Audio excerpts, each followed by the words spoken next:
민수기 16장 36절에서 50절까지 말씀 우리 한 목소리로 같이 읽겠습니다. 여호와께서 모세에게 말씀하여 이르시되 너는 제사장 아론의 아들 엘르아살에게 명령하여 불붙는 불 가운데서 향로를 가져다가 그 불을 다른 곳에 쏟으라. 그 향로는 거룩함이니라. 사람들은 범죄하여 그들의 생명을 스스로 해하였거니와 그들이 향로를 여호와 앞에 드렸으므로 그 향로가 거룩하게 되었나니 그 향로를 쳐서 제단을 싸는 철판을 만들라.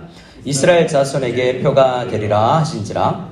제사장 엘르아살이 불탄 자들이 드렸던 놋 향로를 가져다가 쳐서 제단을 싸서 이스라엘 자손의 기념물이 되게 하였으니 이는 아론 자손이 아닌 다른 사람이 여호와 앞에 분향하러 가까이 오지 못하게 함이며 또 고라와 그의 무리와 같이 되지 않게 하기 위함이라. 여호와께서 모세를 시켜 그에게 명령하신 대로 하였더라. 이튿날 이스라엘 자손의 온 회중이 모세와 아론을 원망하여 이르되 너희가 여호와의 백성을 죽였도다 하고 회중이 모여 모세와 아론을 칠 때에 회막을 바라본즉 구름이 회막을 덮었고 여호와의 영광이 나타났더라. 모세와 아론이 회막 앞에 이르매 여호와께서 모세에게 말씀하여 이르시되 너희는 이 회중에게서 떠나라. 내가 순식간에 그들을 멸하려 하노라 하시매 그 두 사람이 엎드리니라. 이에 모세가 아론에게 이르되 너는 향로를 가져다가 제단의 불을 그것에 담고 그 위에 향을 피워 가지고 급히 회중에게로 가서 그들을 위하여 속죄하라. 여호와께서 진노하셨으므로 연병이 시작되었음이니라. 아론이 모세의 명령을 따라 향로를 가지고 회중에게로 달려간즉 백성 중에 연병이 시작되었는지라. 이에 백성을 위하여 속죄하고 죽은 자와 산 자 사이에 섰을 때에 연병이 그치니라. 고라의 일로 죽은 자 외에 연병에 죽은 자가 14,700명이었더라. 연병이 그침에 아론이 회막문 모세에게로 돌아오니라. 아멘. 이 밤에 우리의 기도가 주님 앞에 상달될 줄로 믿습니다. 이 시간이 민수기 말씀, 우리가 함께 매일 성경으로 묵상하고 구역에서 나누고 있는 이 말씀, 우리 새벽마다 나누고 있는 이 말씀이 우리를 살아나게 하고 우리에게 새 힘을 주게 하실 줄 믿습니다. 자, 오늘 이 말씀을 보면 민수기 말씀을 보면 사사기를 묵상할 때 느낌이 있습니다. 루이청 시대에 사사기를 새벽마다 묵상하면서 그때 또 큐티 순서대로 했는데요. 사사기를 한 3달쯤 설교하니까 제 마음이 너무 힘든 거예요. 여러분 사사기 아시지 않습니까? 반복되는 죄악. 사람만 인물만 바뀌고 똑같이 반복되는 그 죄악 속에서 늘 주제는 같아요. 우리 죄인이다. 그런데 어떻게 구원받냐. 각자가 다 왕노릇하고 있는 그 시대를 보는 것 같고 민수기 앞부분을 묵상했을 때는 좀 다르지만 11장부터 지금까지 묵상한 이 내용에 따르면 다 죄인이구나 라는 것을 생각하게 됩니다. 근데 민수기를 표면적으로 읽으면 모세와 아론은 좀 낫다라고 생각할 수 있습니다. 근데 성경이 고발하는 것은요, 아론도 모세도 다 똑같다라는 거예요. 50보 100보의 차이지만 그들도 다 죄인이라는 거죠. 히브리서 말씀에 보면 또 레위기 말씀에서 보면 제사법을 가르쳐 주시면서 제사장 아론에게 너도 제사를 드리는 백성들의 죄를 속하는 사역을 하지만 너도 이 사역 감당할 때 너를 위해서도 송아지 한 마리를 죽여서, 여러분 성소에 들어가려면 제사장이 송아지 한 마리가 죽어야 될 정도의 죄가 있다는 것을 생각해야 된다는 것입니다. 그래서 오늘 본문에 등장하는 아론과 모세도, 특별히 오늘 모세보다 아론이 그리고 아들 엘르아살이, 조카 엘르아살이 주로 등장하는데요. 그들이 제사장이라는 것이 좀 드러나고 있습니다. 그래서 이 본문이 이야기하는 것은 제사장 직분이 구약시대에서 오래 기록되고 백성들에게 기념되었던 이유는 참 제사장이신 그리스도께서 오셔서 그 일을 하셔야만 되는 그림자로서, 히브리서 말씀에 의하면 개혁될 때까지 그들이 기념하면서 참 제사장만이 죄를 속할 수 있겠구나라는 생각을 할 수 있도록 하는 거예요. 그래서 이 본문을 읽으면서 아론이 중보기도 했기 때문에 그들이 죄가 사해졌다. 혹은 모세가 나서서 중보기도했기 때문에 죄가 사해졌다가 아니에요. 성경은 어디에도 사람의 능력으로 죄가 사해진다라는 것이 없습니다. 그들이 기도한 것을 우리가 아는 것처럼 죽으시고 부활하신 피를 흘리신 예수 그리스도라는 제사장의 의지에서 그 제사장의 이름으로 기도했기 때문에 응답받는 것이지 아론과 모세가 뛰어난 게 아니라는 것입니다. 오늘날에도 이 사실은 마찬가지죠. 민수기를 피면 우리는 뭘 보냐 하면 자, 오늘 16장 36절 50절 우리가 읽었던 때에는 아론이 나서서 백성들의 이 죽음과 산 사람 사이에서 중재를 하는 모습을 보는데요. 12장에서 확인했던 아론은 모세에게 되어들었던 이들과 똑같은 일을 했던 사람이에요. 그렇지 않습니까? 아론이 낫습니까?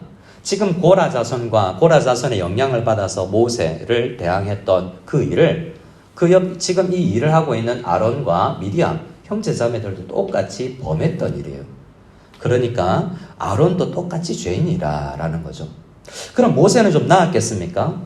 그들에게도 있었던 일이 모세에게도 사람들을 바라보며 원망하고 하나님을 불신하고 저는 못해요 하는 일이 모세에게도 있었어요.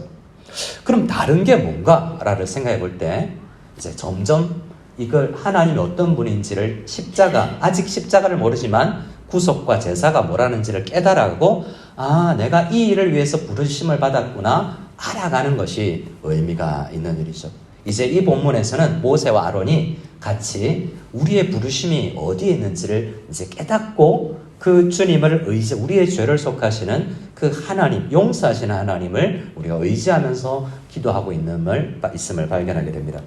자, 우리 37절 우리 말씀을 같이 한번 읽어보겠습니다. 37절 말씀입니다. 같이 읽겠습니다.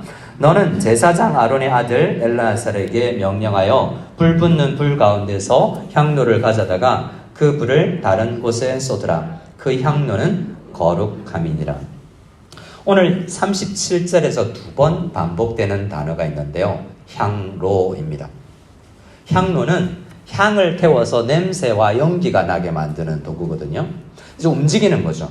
근데 성막에는 뭐가 있냐면 이제 향기를 피우는 이 향단이 또 있습니다. 이제 이 향로는 제사장들이 가지고 가서 자기를 이 성소를 지나 지성소 안에서 제사장도 송아지 한 마리를 죽이고 제사 드려서 속죄의 제사를 드려서 하나님 지성소 앞에 나가는데요. 그 상태로도 안 되고 향을 피워서 자기를 가려야만 하나님의 거룩하심 앞에 아론이 자기를 가려야만 되는데요. 그래야 죽지 않기 때문에 그 죽지 않을 수 있는 연기를 피우는 것이 향로입니다.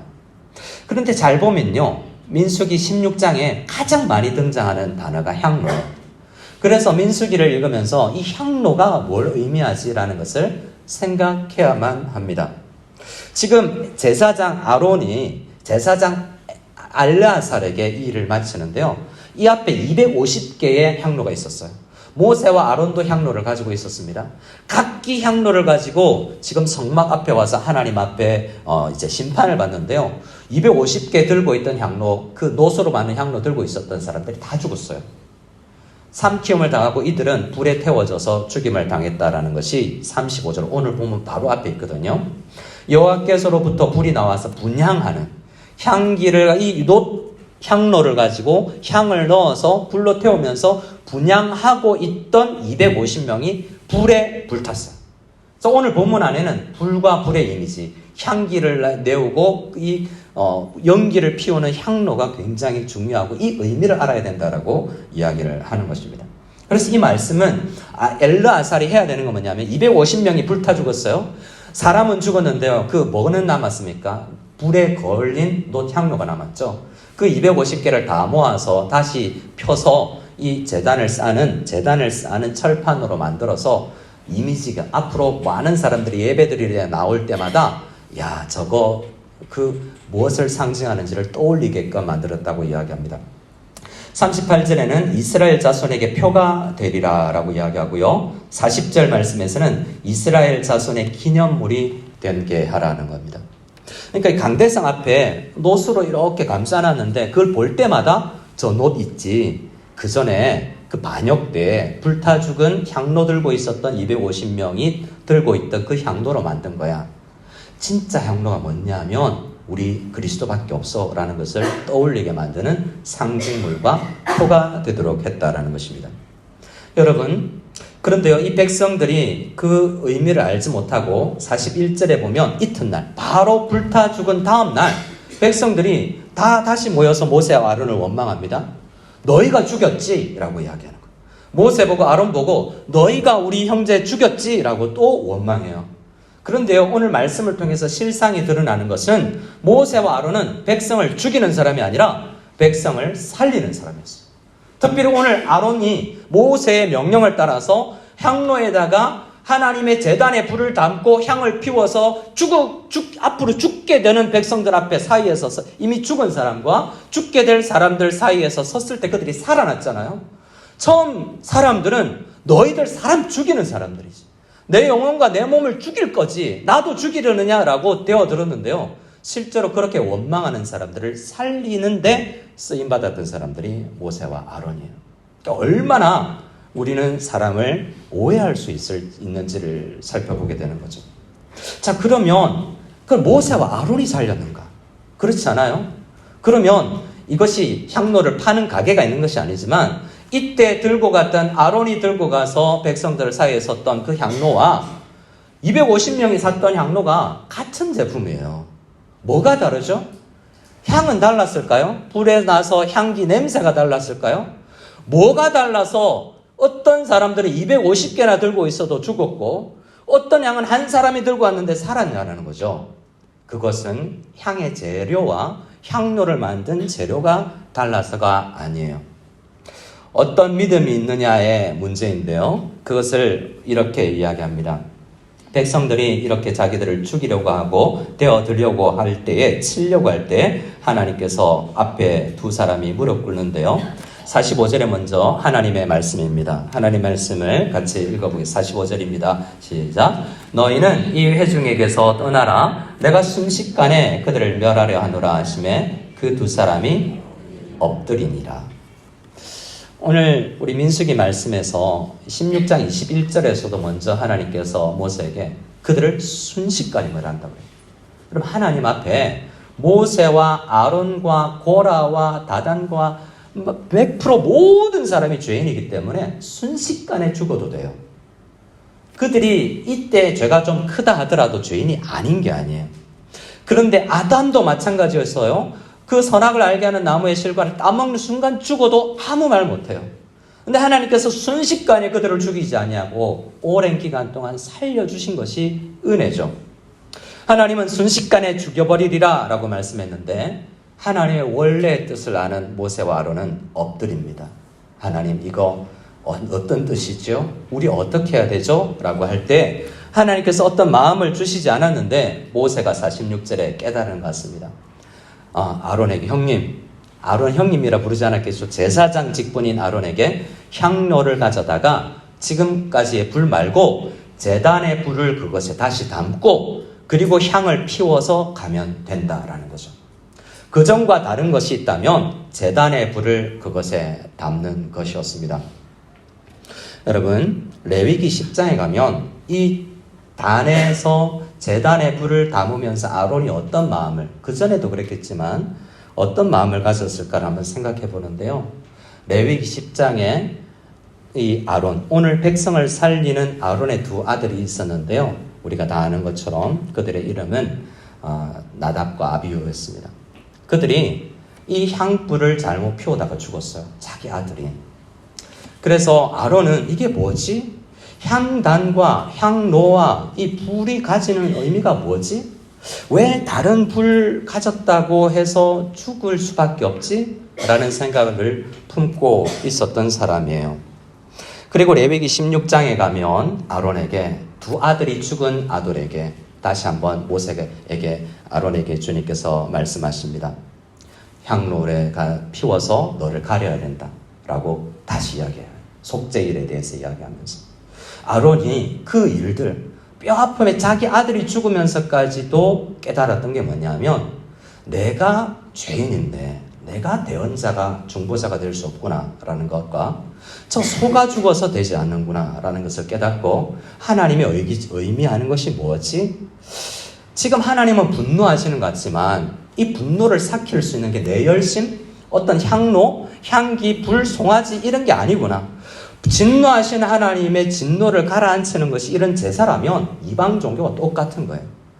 여러분, 하나님의 진노하심을 우어 하고 진노를 가라앉히는 것이 이 세상에 뭔가 있다면 그거는 이방 종교와 똑같은 거예요. 하나님의 진노는 성경이 이야기할 때 하나님밖에 사유할 수가 없다라고 이야기를 합니다. 그것이 고린도 후서 5장에 잘 나와 있는데요. 하나님께서 고린도 후서에서 우리에게 말씀하시는 것은 하나님께서 오늘 본문에는 하나님께서 엄청 화나고 백성들이 죄 지을 때 땅이 갈라져서 삼키고 불을 내려서 다 죽이는 진노하시는 하나님이죠. 근데 그 진노하시는 하나님의 진노가 어떻게 사라지느냐 하면 그 하나님이 다른 하나님을 보내야만 된다라는 거예요. 그러니까 뭔 말입니까? 하나님의 진노를 유할 수 있는 사람은 아무도 없고 이 지구상에 있는 모든 동물을 태운들 모든 놋을 만들어서 향단을 만든들 하나님의 진노가 사해질 수 없다는 거죠. 고린도 후서 5장 말씀에 모든 것이 하나님께로부터 나왔으며 그가 그리스도로 말미암아 우리를 자기와 화목하게 하시고 또 우리에게 화목하는 직분을 주셨다라고 말씀하시는데요. 오늘 진노하신 하나님 있죠. 이 하나님이 어떻게 이 하나님의 죄인을 향한 이 고라와 자손과 지금 당시에 온 이스라엘뿐만 아니라 모든 죄인들에 대한 진노가 없어질 수 있느냐를 것을 사도 바울은 깨닫고 이야기를 한 겁니다. 그 하나님이 그리스도라는 성자 하나님을 이 땅에 보내서 그 하나님이 죽어야만 된다라는 거예요. 고린도후서 5장 19절에 곧 하나님께서 그리스도 안에 계시사 이 오늘 진노하시는 하나님이 그리스도 안에 계셔서 세상을 자기와 화목하게 하시며 그들의 죄를 그들에게 돌리지 아니하시며 저를 한번 따라해 주시겠습니까? 그들의 죄를 그들에게 돌리지 아니하시고 오늘 그 죄인들이 그들이 다 죽는 모습을 보면서 죄에 합당하게 그냥 죽었구나라고 생각할 텐데요. 그들이 죽어도 죄는 하나님 앞에 죄는 사라지지 않습니다. 그들의 죄를 그들에게 돌리지 않고 다른 하나님의 아들 그리스도에게 돌려져야만 그들의 죄가 원망하고 모세를 원망하고 하나님을 비판하는 하나님을 없다는 그들의 죄가 사해질 수 있는 것이 화해라고 이야기를 하고 있는 것입니다. 성경을 보면요, 이런 이미지가 이 죄 구원받는다는 것을 크게 4가지 단어로 이야기하는데요. 저를 한번 따라해 주시겠습니까? 화목, 두 번째로는 구속, 세 번째로는 칭의, 칭의, 그리고 네 번째로는 화해입니다. 자, 이 모든 것을 합하여서 우리의 구원의 의미를 설명하기 위해서 쓰임받는데요. 하나하나가 사실은 여러 의미가 있지 않습니까? 오늘 민수기 16장에는 어떤 의미가 쓰이냐면 화목이라는 의미가 있어요. 화목이라는 것은 진노했던 대상이 진노가 풀어지고 진노가 없어지는 것이 화목이거든요. 이것은 오늘 본문 말씀에 나오는 것처럼 제사의식을 위해서 이 화목이 이루어진다라고 이야기하는데요. 일반 타 종교에서는 용왕신에게 용왕제를 드려서 바다에 흉흉한 진노를 가라앉힌다고 합니다. 그 인당수에 사람을 빠지든지 이렇게 다른 재물을 넣어서 진노가 사그러진다고 하죠. 그렇게 화목이 이루어진다고 이야기합니다. 그런데요, 하나님의 진노는 어떤 제사를 드려서 사그러지는 게 아니다라고 이야기를 합니다. 구속은요, 원래 많이 들으신 것처럼 구속은 노예 시장에서 노예를 사고 팔고 하는 데 쓰이는 거예요. 화목은 다른 종교에서도요, 뭔가를 바쳐서 이 진노한 신을 가라앉히는 데 의미로 화목이라는 단어를 그들도 사용해요. 하지만 기독교의 화목은요, 그런 걸로 안 된다는 의미예요. 구속이라는 것은요, 이 노예 시장에서 이 종들을 사고 팔고 할 때 쓰인 돈을 구속이라고 그러죠. 그런데요, 어떻게 쓰여 있습니까? 이집트에서 종살이하고 있는 그들을 예수의 어린 양의 예수값을 주고 사오죠. 그래서 노예를 사고 팔고 하는데 구속받았다, 내가 살아났다라고 의미하는데요. 그것도 돈으로 안 된다. 너희 죄는 너희 죄에 종되어 있던 너희는 어떤 돈을 주고도 속전을 주고도 사올 수 없다라는 그 상거래 시장의 의미를 이야기해요. 칭의는요, 법정 용어죠. 각 요소에서 직업군들이 다 이해할 만한 4가지 단어를 쓰는 거예요. 칭의는요, 재판정에서 너는 징역 10년, 너는 종신형, 사형이라는 재판을 받을 때 의미를 살리는데요. 우리가 죄인이어서 너는 영원한 형벌을 받아야 될 것인데 너는 무죄라는 선고를 받는 것이 칭의라고 이야기해요. 화해는요, 가정과 친구들의 의미예요. 싸워서 이야기도 하고 싶지 않은 대상들 사이에서 화해가 이루어지는 것을 가정에서 사용하는 돈을 이제 화해에, 손잡아 악수에, 우리 수없이 아이들을 키우면서 그 이야기를 많이 하잖아요. 성경은 화목과 구속과 칭의와 화해가 이루어질 수 있는 비결은 예수 그리스도밖에 없다라고 이야기해요. 오늘 이 본문에서 드러나는 것은 인간이 만든 향로가 하나님을 진노를 가라앉히는 화목을 이룰 수 없다라는 것을 이야기하는 것입니다.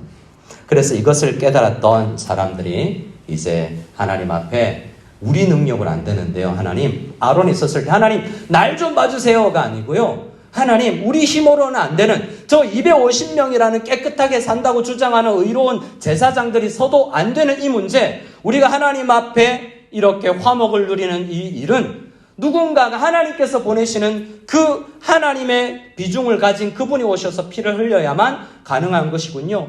그분의 기도가 향기롭게 주님 앞에 상달되어야 우리 모든 사람들의 죄가 사해지는군요 라는 믿음으로 사람들 앞에 섰을 때 그들의 죄가 그치는 거죠.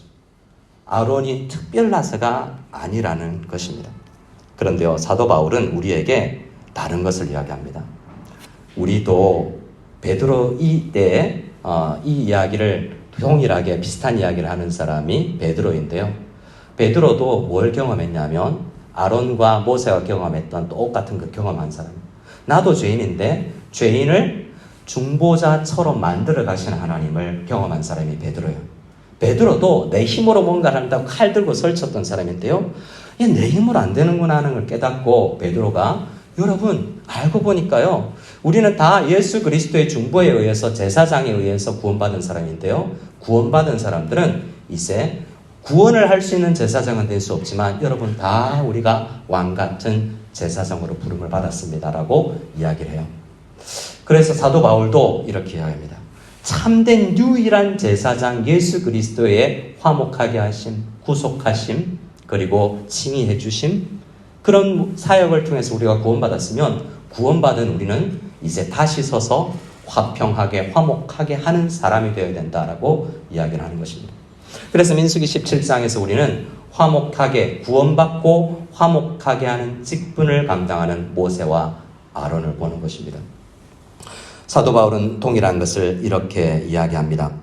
곧 하나님께서 그리스도 안에 계시사 세상을 자기와 화목하게 하시며 그들의 죄를 그들에게 돌리지 아니하시고 화목하게 하는 말씀을 우리에게, 죄인된 우리지만 화목하게 된 우리에게 부탁하셨느니라. 그러므로 우리가 그리스도를 대신하여 사신이 되어 하나님이 우리를 통하여 너희를 권면하시는 것 같이 그리스도를 대신하여 화목하게 하는 직분을 내가 지금 행한다라고 이야기합니다. 그래서 이 밤에 우리가 기도하는 것은요, 누군가가 40일 금식을 하거나 열심히 해서 중보기도자가 될 수 있는 게 아니에요. 오늘 이 밤에 우리의 기도는요, 다른 사람을 위해서 기도하잖아요. 그게 어떻게 이루어질 수 있습니까? 우리가 내가 열심히 그분을 위해서 기도했습니다, 기도 응답될 거야 라고 이야기하면요, 250명의 반열에 서 있는 거예요. 내가 기도했으니까 될 거야 라는 생각이 아니고요, 우리를 위해서 유일하게 죽으신 예수 그리스도라는 대제사장을 의지해야 돼요. 그분이 우리 죄를 우리에게 돌리지 않으신 것처럼 주님 그들도 용서해 주시고요, 그들도 써주세요 라고 우리가 그분을 의지해서 기도하면요, 예수님의 중보기도를 의지하여서 기도하는 도구자가 되면요, 우리의 기도가 응답되는 것입니다. 야고보 사도도, 신약의 여러 성도님도 그것을 의지하여서 너희 기도해라, 그러면 기도에 응답이 된다라고 말씀해 주십니다. 이 밤에 우리 참된 제사장 되시는 예수 그리스도만을 의지하고 우리도 다른 사람들을, 연약한 사람들을, 넘어지고 있고 원망하고 있는 그 사람들을 위해서 기도하면 우리가 또 그들도 베드로처럼 아론처럼 원망했던 자리에서 사람을 살리는 자리로 서게 되는 것처럼 우리도 그들도 함께 하나님 앞에 귀하게 쓰임받을 수 있는 이런 중보의 사역을 감당할 수 있게 될 줄로 믿습니다. 아멘.